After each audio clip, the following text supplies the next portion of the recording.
जी अस्सलाम वालेकुम नाज़रीन, मैं हूँ राना यासिफ। आप देख रहे हैं सियासी गपशप। मेरे साथ अज़हर सदीक़ साहब जो हैं कानूनदान तजिया निगार वो मौजूद हैं। बहुत अहम डेवलपमेंट्स हुई हैं, 2-3 चीज़ें आज हम डिस्कस करेंगे। सुप्रीम कोर्ट ऑफ पाकिस्तान से कुछ फ़ैसले आना शुरू हुए हैं जिसमें पाकिस्तान तहरीक इंसाफ के जो उम्मीदवारान थे उनके कागजात नामजदगी जो है वो एक्सेप्ट कर लिए गए हैं और उनको इजाज़त दे दी गई है कि जनाब आप इलेक्शन लड़ सकते हैं। तो ये जो फ़ैसले हैं क्या ये तासुर ज़ायल करने में कामयाब हो सकेंगे कि जो तासुर इस वक्त गली महलों में जा चुका है कि जनाब एक मखसूस पार्टी को जो है वो पाकिस्तान तहरीक इंसाफ को कॉर्नर किया जा रहा है, लेवल प्लेइंग फील्ड नहीं दी जा रही, इसको डिस्कस करेंगे।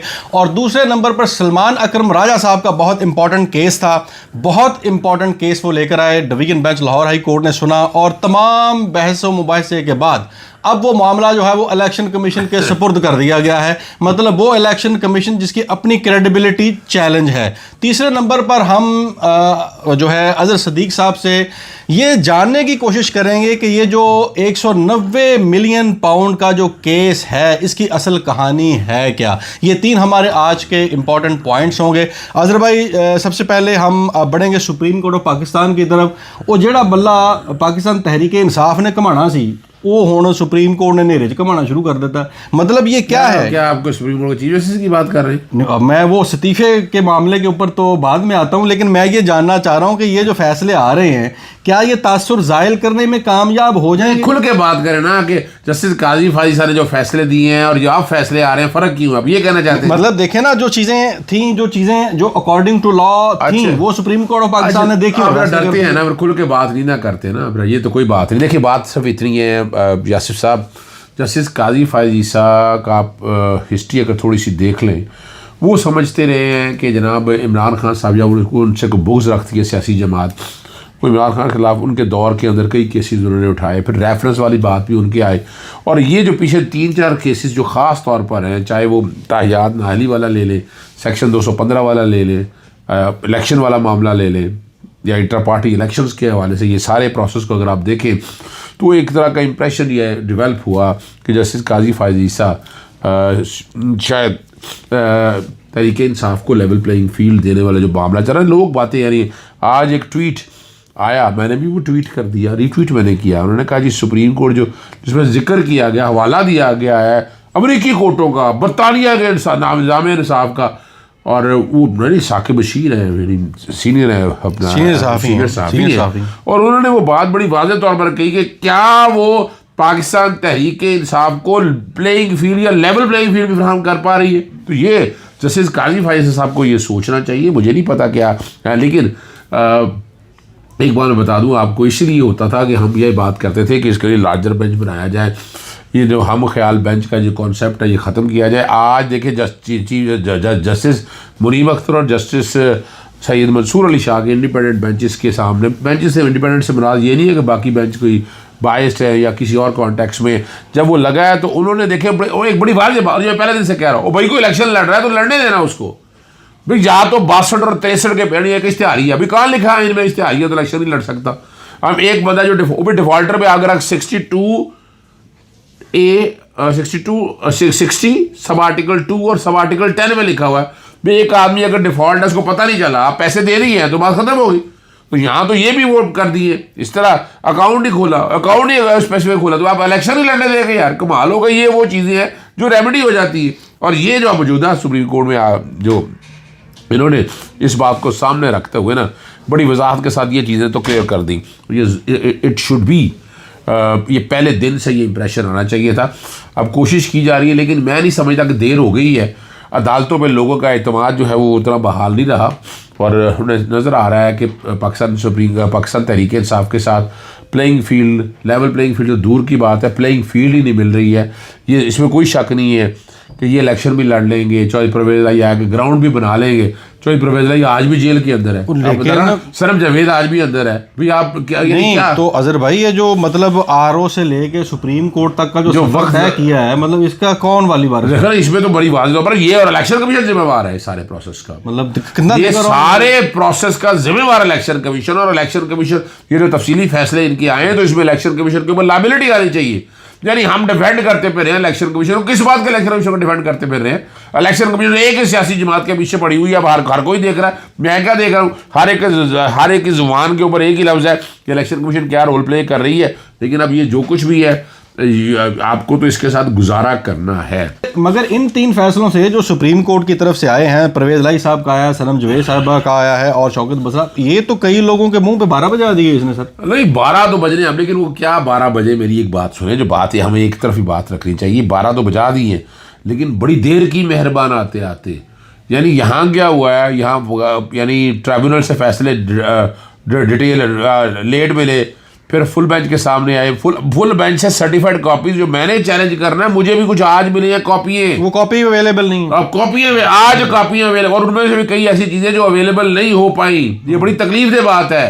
ये निज़ाम जैसा भी है, यानी हम हाई कोर्ट का या निज़ाम इंसाफ का नहीं है, लेकिन ये election commission is the responsible इस सारे डिले का, इससे डिले का जो प्रोसेस है, इसमें इलेक्शन कमीशन ऑफ पाकिस्तान, बिल्कुल ये बात अपनी जगह पर मौजूद है।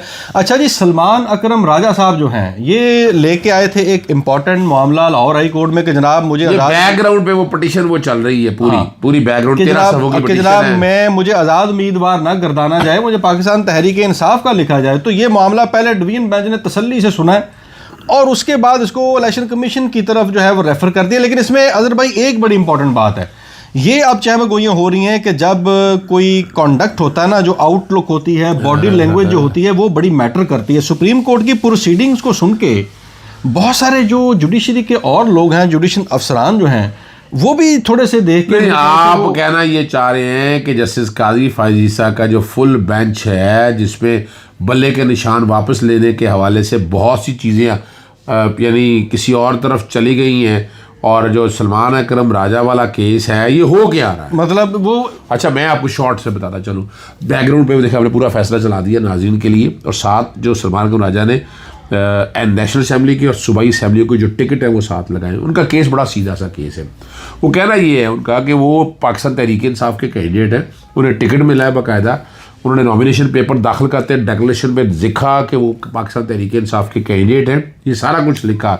और बल्ले का निशान अगर ले भी लिया है तो बल्ले का निशान तो गलत इशू है, वो तो उसकी पाकिस्तान तहरीक इंसाफ को मत नहीं बल्ले का निशान। लेकिन जो पाकिस्तान तहरीक इंसाफ के उम्मीदवार जो हैं, पाकिस्तान तहरीक इंसाफ रजिस्टर्ड जमात है, रजिस्टर्ड जमात में वो इलेक्शन लड़ रही है, और इलेक्शन लड़ के वो जो इंडिविजुअल सिंबल भी है तो वो आज़ाद नहीं है। बड़ी लॉजिकल बात कही है। आर्टिकल 17 की एनफोर्समेंट, बैकग्राउंड में 17 भी चल रहा है कि सिर्फ मुल्क की सालमियत के खिलाफ अगर कोई सियासी जमात काम कर रही होगी तो वो बैन कर देंगे। अब यहाँ जो केस कलाम वहाँ पर मौजूद थे, बड़ी ज़बरदस्त बहस हुई, बल्कि वो कुछ ऐसी करने के पेशावर हाईकोर्ट में ऐसा था, तो मैंने फिर कहना पड़ गया कि जनाब अगर गवर्नर उसका मैं लिख दूँ अजहर सिद्दीक गवर्नर उसका मालिक है, तो अजहर सिद्दीक के लिखने से गवर्नर मालिक बन जाएगा। बात बड़ी वाज़ेह तौर पर है। और वहाँ इलेक्शन कमीशन की पूरा जोर था। मैं तो हैरान ना कि इलेक्शन कमीशन पार्टी बना हुआ ऐसे, लेकिन जनाब इसको उनको पार्टी सिंबल नहीं मिला, ये पार्टी भी नहीं जा सकती। एक तरफ आप रजिस्टर्ड पार्टी कह रहे हैं और एक तरफ कहते हैं पार्टी नहीं। और अब तो कई वहाम पैदा कर दिए हैं। तफसीली फैसले ने जस्टिस काजी फायज ईसा का बेंच, जो जस्टिस मुसरत हिलाली साहबा मौजूद थी उस बेंच में, उसने बहुत से वहाम पैदा कर दिए हैं कि वो पार्टी सेक्शन 17 के कॉन्टेक्स्ट में versus article 17 section 215 party symbol ले लेना, यानी वो ऐसा एक इंप्रेशन दे दिया है कि पार्टी सिंबल अगर ले लिया है तो पार्टी डिसफंक्शनल हो जाएगी। ये आइन की मंशा नहीं है। आर्टिकल 17 को सामने रखते हुए हम यही कोशिश करना चाहते हैं कि ये जो बात कही जा रही है ये बिल्कुल कानून के खिलाफ है। लेकिन अब वो फैसला वहाँ आ गया, हर एक को बताता चलो मैं आपको नहीं तो इलेक्शन कमीशन के पास चलेगी बॉल, तो इलेक्शन कमीशन को आप समझते हैं कि वो फैसला मेरिट पर होगा? बिल्कुल सवाल ही पैदा नहीं होता। और ये आज बल्कि एडिशनल अटॉर्नी जनरल ने आज जो सेक्शन 215 वायरीज चैलेंज की है मैंने, उसमें भी आकर बात कही है। तो सुप्रीम कोर्ट के चीफ जस्टिस साहब के फैसलों का जो कंट्रोवर्सीज है ना आज भी, यानी उनमें बहुत मैं समझता हूँ कानून के ख़िलाफ़ है। कई चीज़ों में आप किसी और कॉन्टेक्स्ट में बात को ले गए हैं, वो ऐसा नहीं है। आईन पाकिस्तान 1973 फिर भी सुपरसीड करेगा, वही अपनी जगह पर मौजूद रहेगा। अब लाहौर हाई कोर्ट के सिंगल जज के सामने ये सारे मामले इकट्ठे हो गए हुए हैं।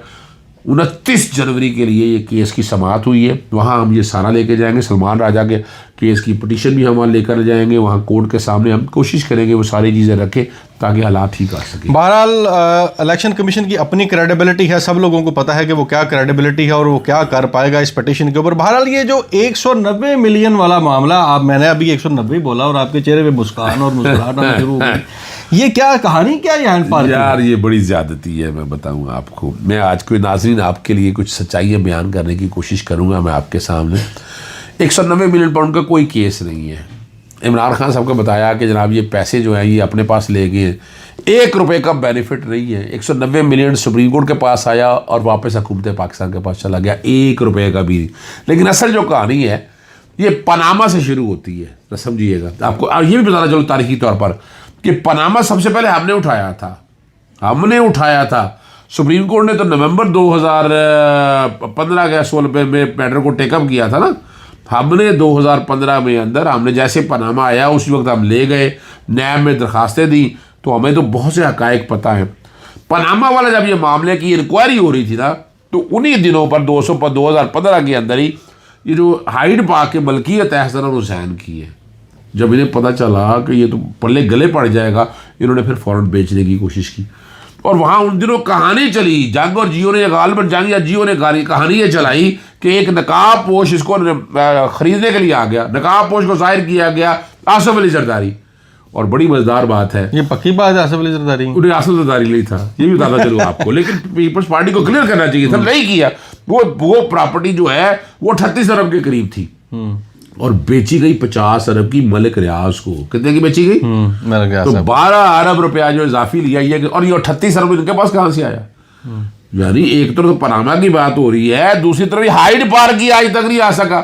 तो हाइड पार्क की जो कहानी है वो बड़ी खतरनाक है। बैकग्राउंड पे कोशिश करेंगे कि हाइड पार्क की प्रॉपर्टीज भी बैकग्राउंड पे वो चल जाए, लोग उनकी तस्वीरें देख लें। जो हाइड पार्क नवाज शरीफ की मलकियत थे वो भी जरा देख लें, इस बात को ज़ियारत कर लें, लोग ज़ियारत कर लेना। और क्या रह गया है यानी, आप ये ज़हन में रख लें अपना ना राना यासिफ साहब, पाकिस्तान एक ऐसा मुल्क है जो सेफ हेवन है करप्ट लोगों के लिए।